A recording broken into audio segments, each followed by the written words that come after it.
Okay, people, so we are here in the beautiful Romania, finally on the road again. Last year I had to skip this trip due to COVID-19, but I'm sure a lot of you people did the same. And since I am here and I'm going to spend 5 days on my beautiful motorbike, my Kawasaki Z1000 SX, I am planning to record one motovlog of drummer on bike.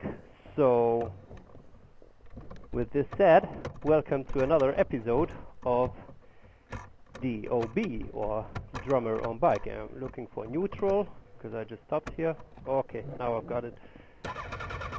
And yeah, so welcome to another episode of DOB, drummer on bike. And today I'm going to talk about my personal rating of the Megadeth drummers.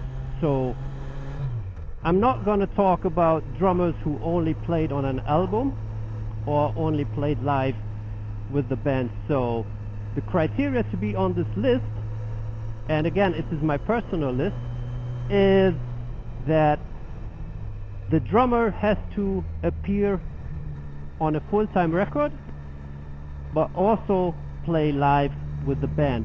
So Vinny Colaiuta will be excluded because he just played as a session drummer, studio drummer on The System Has Failed.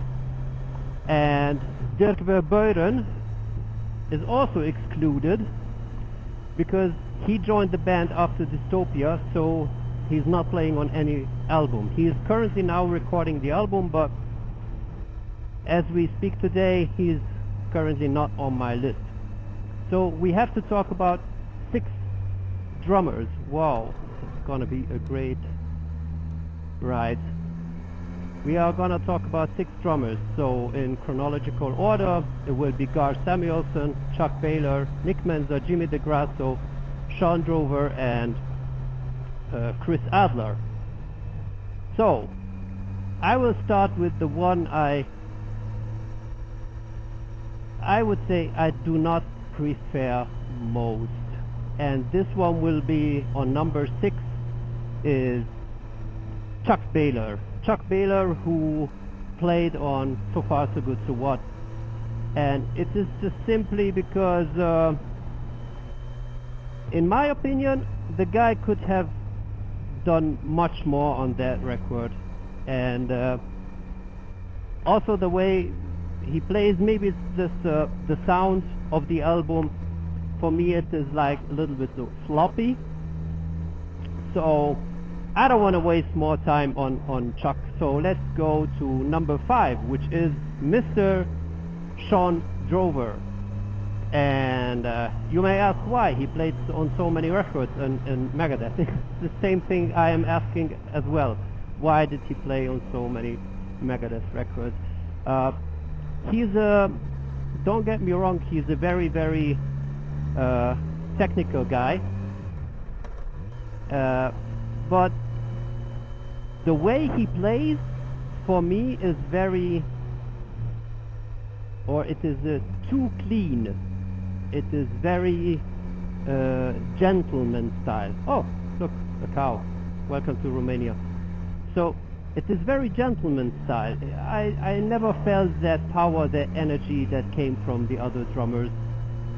That and when I say power and energy, I mean the wildness. So I never felt that with Sean, and I once saw them also live in Budapest in 2011, I think so, was the Broderick lineup.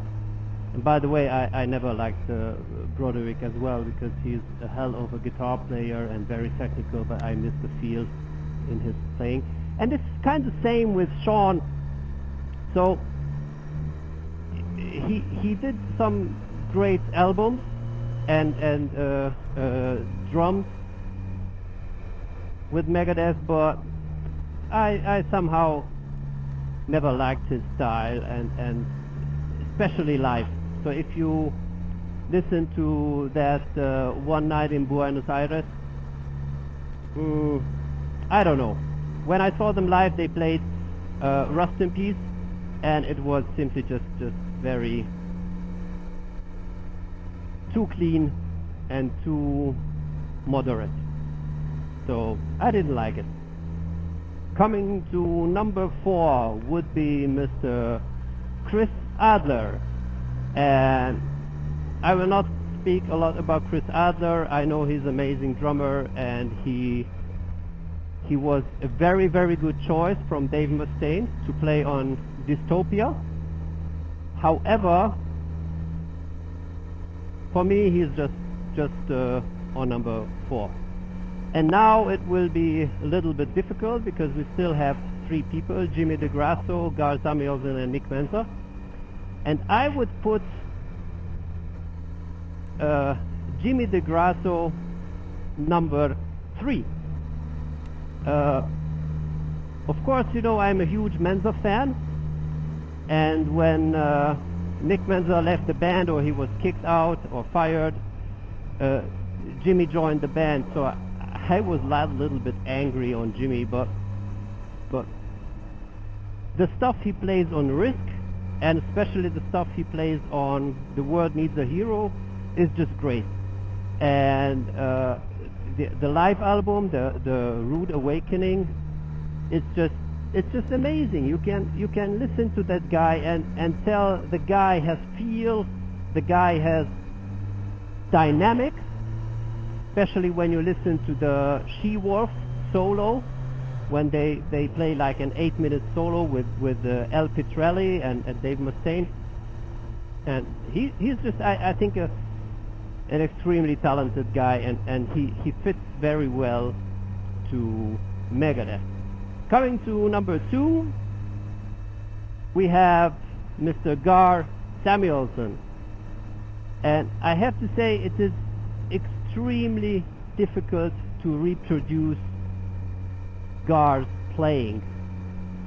This is why I also don't have so much from his era on my YouTube channel.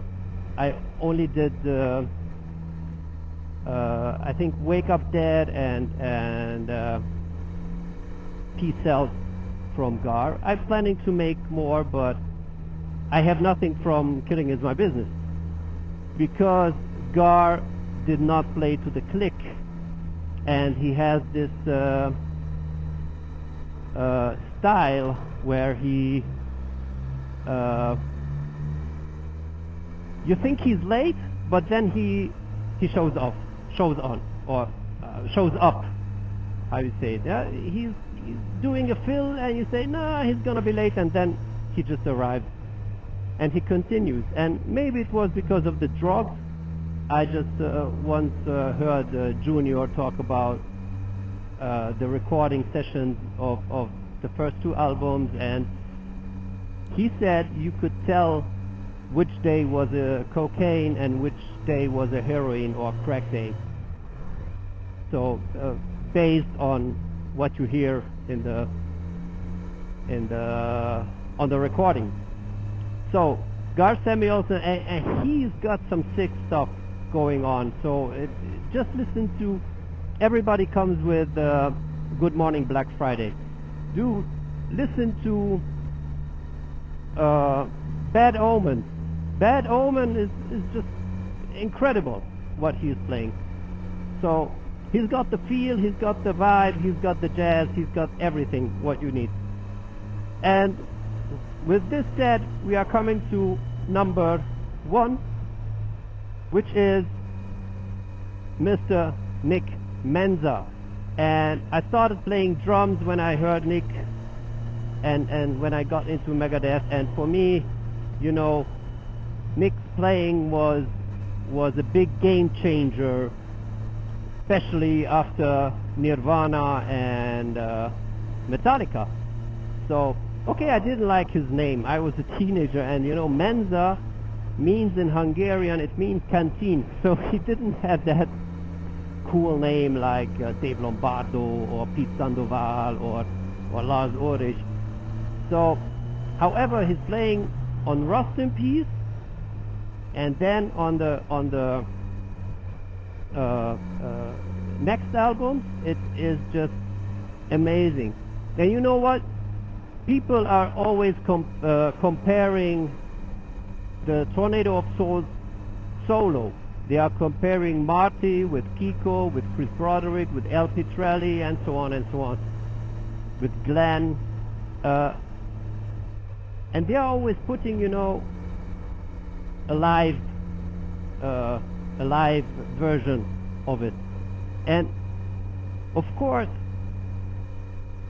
Marty Friedman will win because it is his solo. Look how beautiful. Look how wonderful. Of course, it is his solo.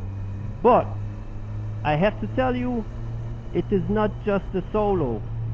It is also the drums that add to the solo so much.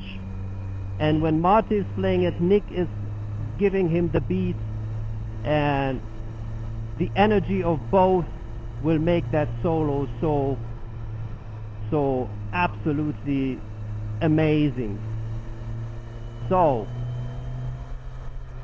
with this said and done, this is my list. So, starting from number 1, it is Nick Menza, then Gar Samuelson, then we have Mr. Jimmy Degrasso, Chris Adler, Sean Drover, and Chuck Baylor. And I think Dirk Verbeuren will be somewhere between 3 and 4. Because he's an amazing drummer.